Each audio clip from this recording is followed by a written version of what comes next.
Magandang araw mga bata. Ngayon, pag-aaralan natin ang tungkol naman sa paglaganap ng relihiyong Islam sa ating bansa dito sa Pilipinas.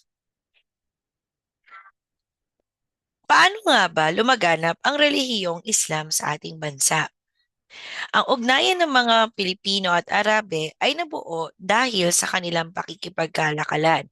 Kung ating babalikan na pag-usapan natin noong nakaraan na may apat na bansa na pumunta sa Pilipinas upang sila ay makipagkalakalan sa mga sinaunang Pilipino.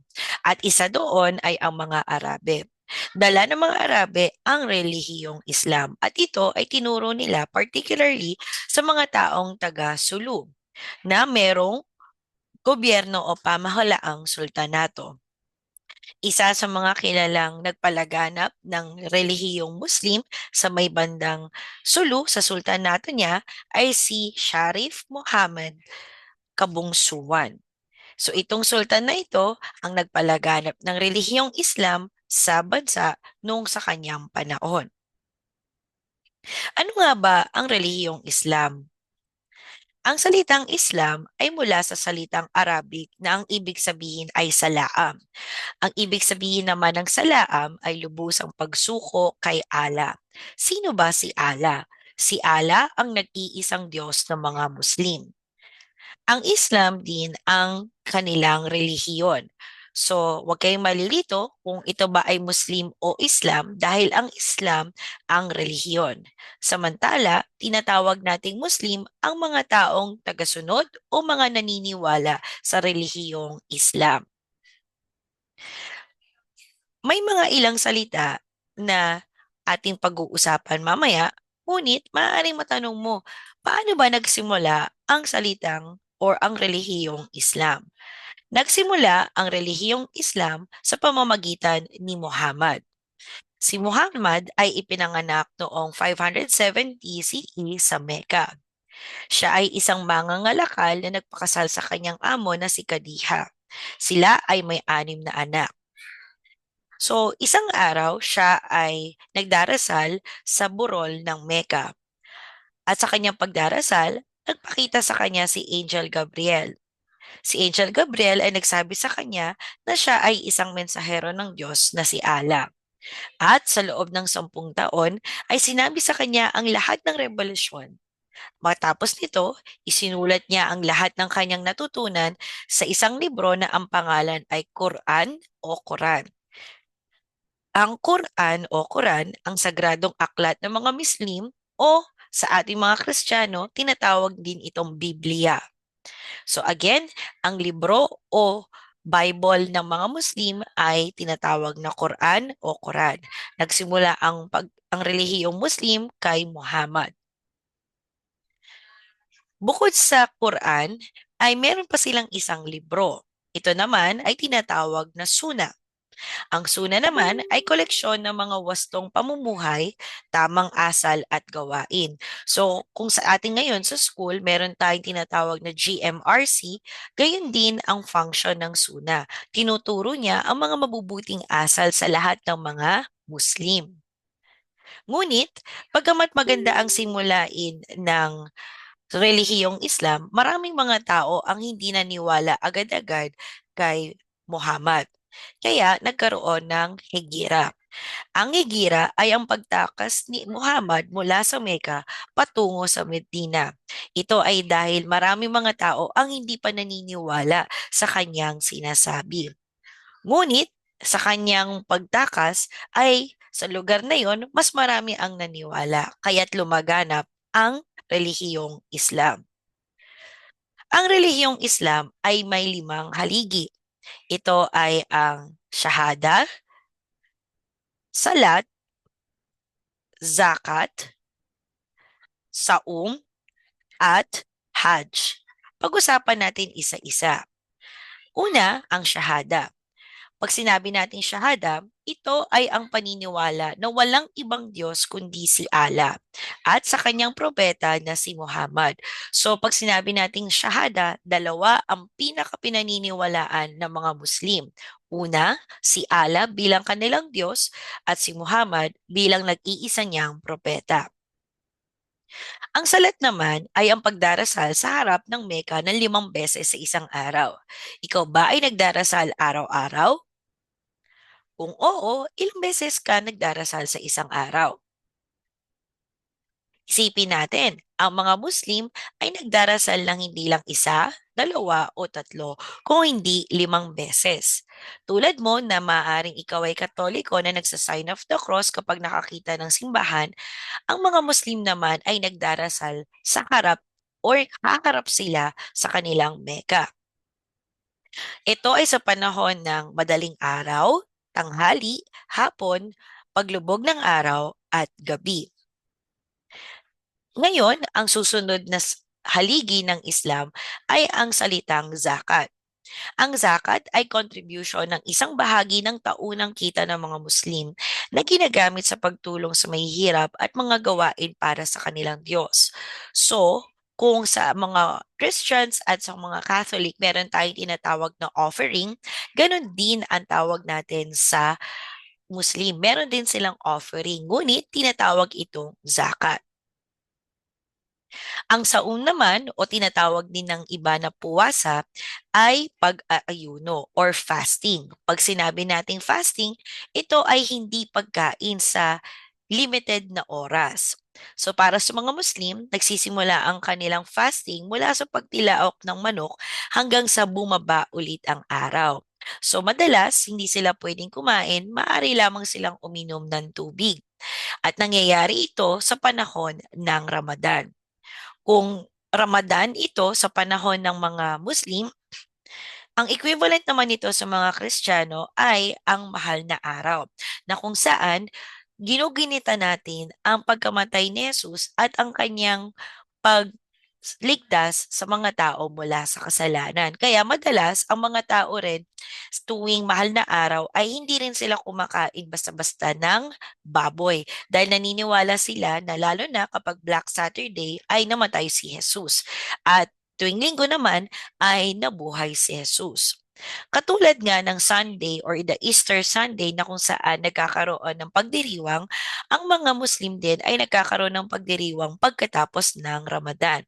Ang tawag natin dito ay ang Hari Raya Puwasa. Dito, natatapos na ang kanilang pag-aayuno at maaari na sila ulit kumain at magpiesta. Ang huling haligi naman ng Islam ay ang Hajj. Ito ay ang pagpunta ng mga deboto sa Mecca 1 beses sa kanilang buhay. So, kung ikaw ay isang Katoliko o Kristiyano, maaaring minsan pangarap mo na makapunta ng Israel, gayon din ang mga Muslim. Pangarap nila na sila ay makapunta sa Mecca 1 beses sa kanilang buhay. At kung sino man ang makakapunta sa Mecca ay tatawagin o magkakaroon ng titulo na Haji. So, Haji plus yung kanilang pangalan. Like say for example, Haji Abu Bakar. Meaning, itong Haji na ito or itong si Abu Bakar ay nakapunta na sa Mecca 1 beses sa kanyang buhay. Ngayong nalaman na natin ang 5 haligi ng Islam, pag-uusapan naman natin ang kulturang Islam. Ano ba ang kanilang kultura? Una, meron silang pinaniniwalaang monotheismo. Pag sinabi natin yung prefix na mono means one. So, ibig sabihin, sila ay naniniwala sa iisang Diyos lamang. At again, sino ang Diyos nila? Si Allah. Pangalawa, pinaniniwalaan din nila na si Muhammad ay nag-iisa nilang propeta. Ang sino mang mga kilala pa mga tao katulad ni Heso Kristo, according sa mga Muslim, ay isa lamang sugo ni Allah. So hindi siya yung pinaka-main na propeta kung hindi sugo lang ni Allah. Pero ang pinakamataas sa kanila ay si Muhammad. Again, ito ay sa paniniwala ng mga Muslim. Ikatlo naman, naniniwala rin ang mga Islam o mga Muslim sa anghel. Like, syempre, si Anghel Gabriel ang nakipag-usap kay Muhammad at nagsabi sa kanyang siya ang mensahero, kaya naniniwala ang mga Muslim sa mga anghel. Ikaapat, alam nyo ba na hindi kumakain ang mga Muslim ng baboy? So kapag meron kayong kamag-aral na isang Muslim at maghahanda man kayo sa school, make sure na medyo isi-separate ninyo ang kanilang food dahil hindi sila kumakain ng baboy. Ang kinakain lang nila ay mga pagkaing merong sign na halal. Pag sinabi nating halal, ito ay mga produkto na maaaring makain ng mga Muslim. Ito yung simbolo nito na pwede lamang nilang kainin. Huwag natin silang bibigyan o pipilitin dahil hindi natin nirerespeto ang kanilang paniniwala kung gagawin natin iyon. Remember yung term, cultural relativism at cultural diversity. Dahil sa pagkakaiba-iba ng ating kultura, dapat irespeto natin at bigyan ng parangal ang kanilang mga kultura. Sunod na kultura ng mga Muslim ay ang Kaaba sa Mecca. So, itong box na ito, ang Kaaba na ito, ay ang sentro ng dalanginan ng mga Muslim.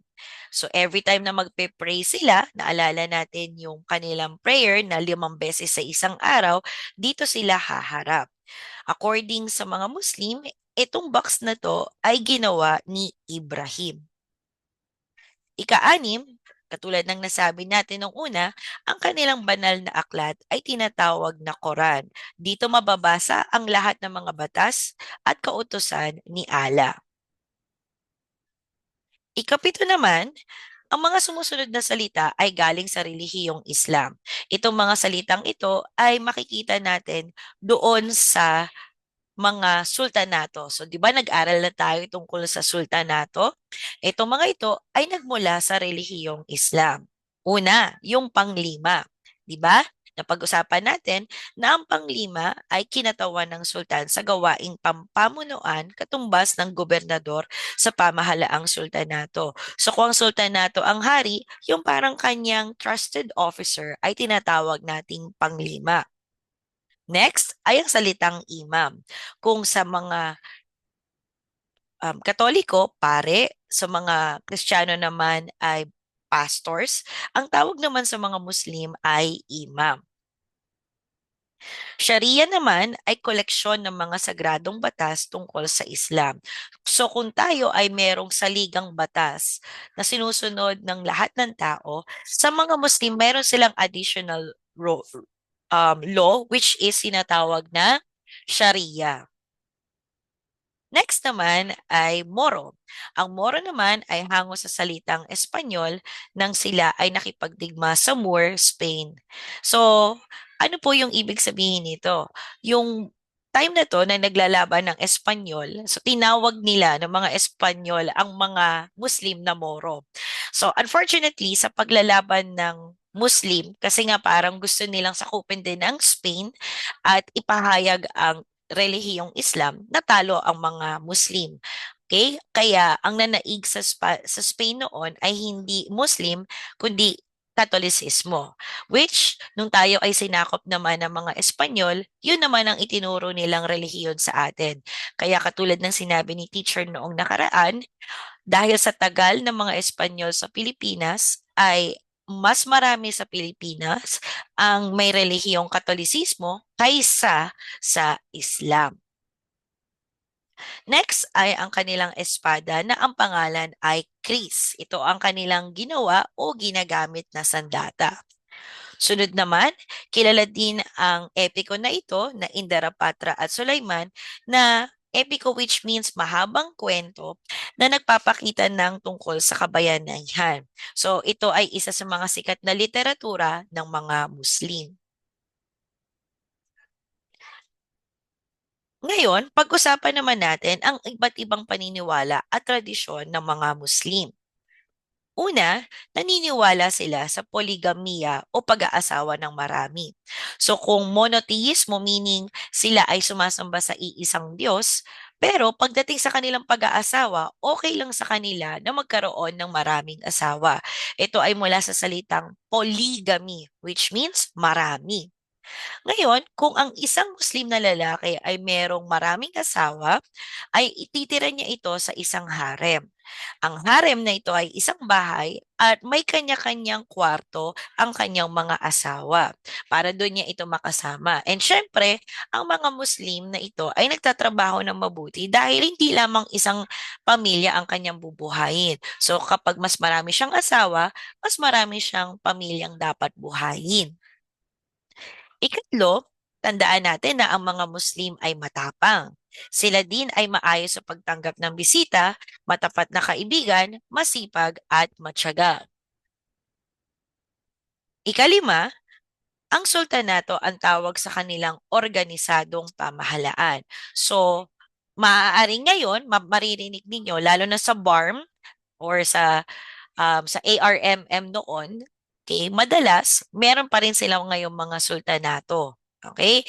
So bagamat sila ay under ng ating presidente bilang parte ng arkipelago ng Pilipinas, meron pa rin silang mga sultan hanggang sa panahon natin ngayon. Ika-anim ay sumusunod sila sa Ashariya o landas tungo sa kaligtasan. So kapag ka sila ay hindi sumunod sa sinasabi ng Asyariya, lalo na sa kanilang mga koleksyon ng mga batas at mga magagandang asal, maaari silang mahusgahan sa kanilang sariling korte na ang tawag ay Sharia Court or Sharia Court. Ikapito, gumagamit sila ng kulintang. So may side din sila sa musika. Ang kulintang ay koleksyon ng gong. So ang nakikita nyo sa larawan na ito ay isang halimbawa ng gong. So nung ako ay pumunta sa Davao, nakakita ako ng grupo. So malaki yon na gong na tinutugtog nila para sila ay gumawa ng mga ritual o mga musika. Sa kanilang pagsayaw naman, sila ay kilala sa sayaw na singkil o tinatawag nating dance on the bamboos. Ito ay isang maharlikang sayaw ng mga Maranao na ginagamitan ng mga makulay na damit, kawayan, gong, payong at musika. Bukod sa singkil, meron pa silang isang sayaw na ang pangalan ay pangalay o fingernail dance. Ito ay isang uri ng sayaw na gumagamit ng daliri. So makikita nyo doon sa larawan ay may forma ang kanilang mga daliri. Kung ang singkil ay sa Maranao, ang pangalay naman ay mula naman sa tausog sa Sulu.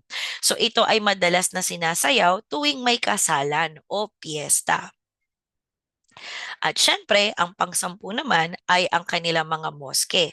Kilala ang mga Muslim sa kanilang magarbo, disenyo at makukulay na disenyo na malapalasyo ang itsura ng kanilang mga moske. Ang disenyong ito ay tinatawag nating arabesque. So ito ay nagpapakita ng kanilang pagiging mayaman sa kanilang kultura, gayon din mismo sa kanila bilang mga mayayaman. Naunawaan niyo ba ang ating aralin tungkol sa haligi ng relihiyong Islam, ang kanilang mga paniniwala, gayon din ang kanilang kultura?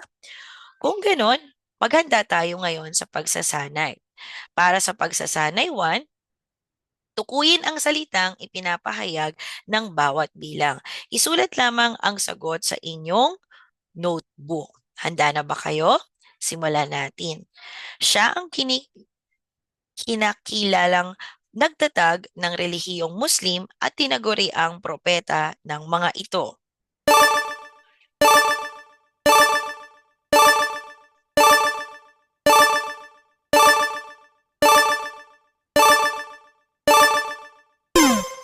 Number 2, ito ang tawag sa mga pari ng Islam sa pamahalaang sultanato.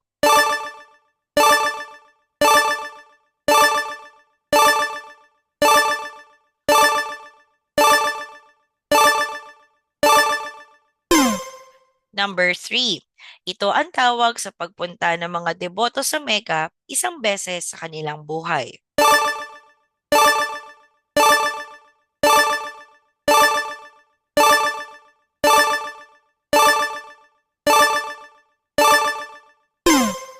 Number 4, ito ang koleksyon ng mga wastong pamumuhay, tamang asal at gawain ng mga Muslim.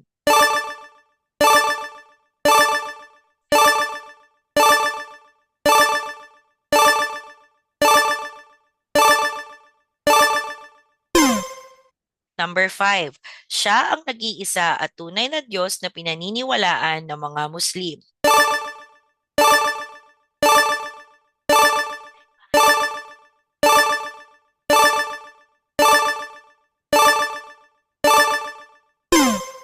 Number 6, ito ang tawag sa pagtakas na ginawa ni Muhammad sa Mecca patungo sa Medina.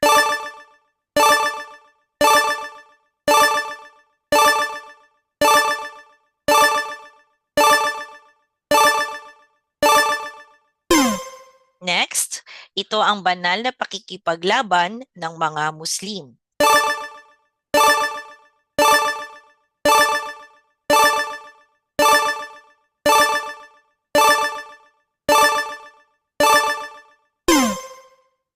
Next, ito ang tawag sa pag-aayuno ng mga Muslim tuwing Ramadan.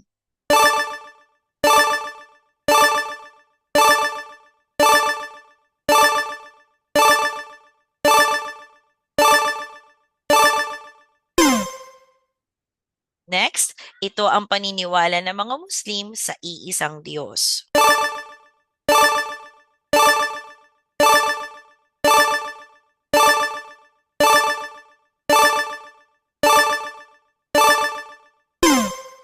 At panghuli, ito ang tawag sa pagdarasal ng 5 beses sa loob ng isang araw.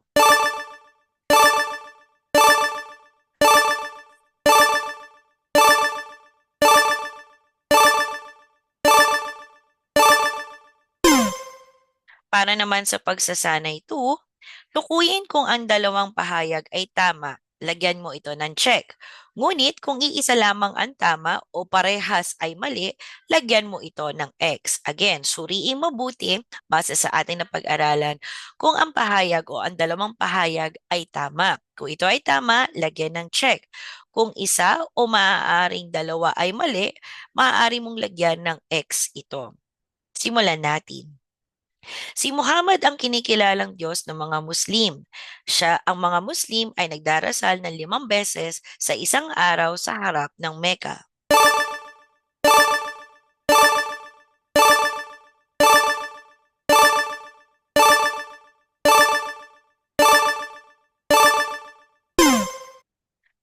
Pangalawa, ang mga Muslim ay naniniwala sa monogamiya o pagkakaroon ng iisang asawa. B. Dahil sa pakikipag-ugnayan sa Hindu, kaya pumasok ang relihiyong Islam sa bansa.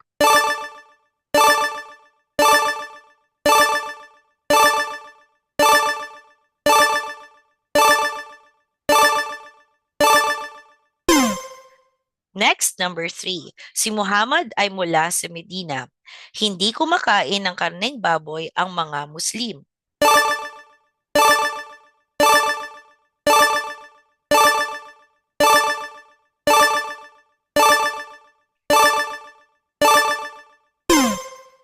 Four, naniniwala ang mga Muslim na walang ibang Diyos kundi si Allah at propeta naman si Muhammad. Ang pagkaing may tatak na haji ang maaaring kainin ng mga Muslim.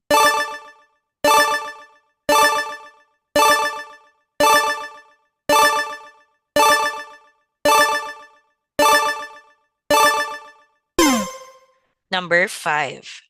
Ang relihiyong Islam ay nakasentro sa bahaging Mindanao lamang. Kapag nag-aayuno ang mga Muslim, sila ay hindi talaga kumakain, kundi tubig lamang sa buong panahon ng Ramadan.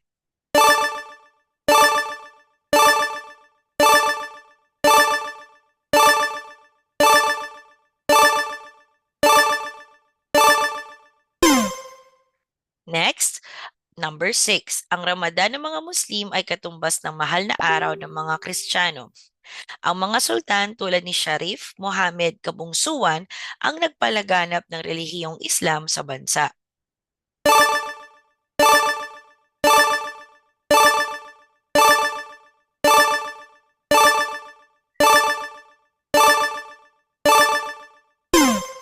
Next, number 7.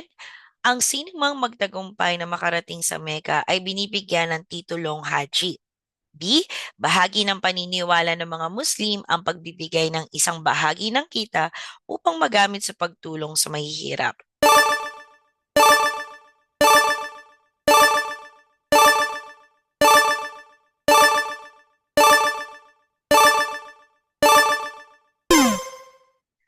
Ang magagandang kwento ng Arabian Nights ay may malaking impluensya sa literatura ng Muslim. B. Ang pangalay ay ang sayaw na gumagamit ng mga gong.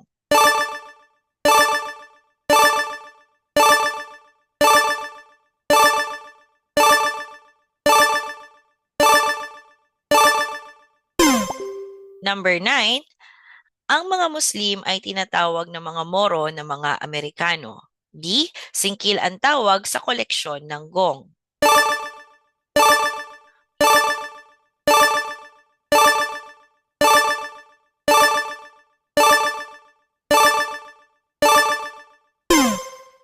Lastly, number 10, grace ang tawag sa espada ng Muslim.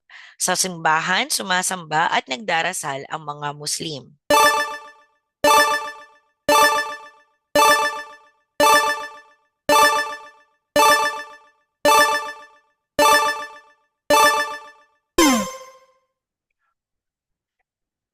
Ngayon, nawa ay naunawaan ninyo ang ating aralin tungkol sa relihiyong Islam. Balikan mo lang itong ating aralin at mag-take down notes ka para pagdating sa classroom ay hindi ka na mahihirapan na magsulat. Magkita-kita tayo muli sa Lunes para sa ating panibagong lesson. Maraming salamat mga mag-aaral.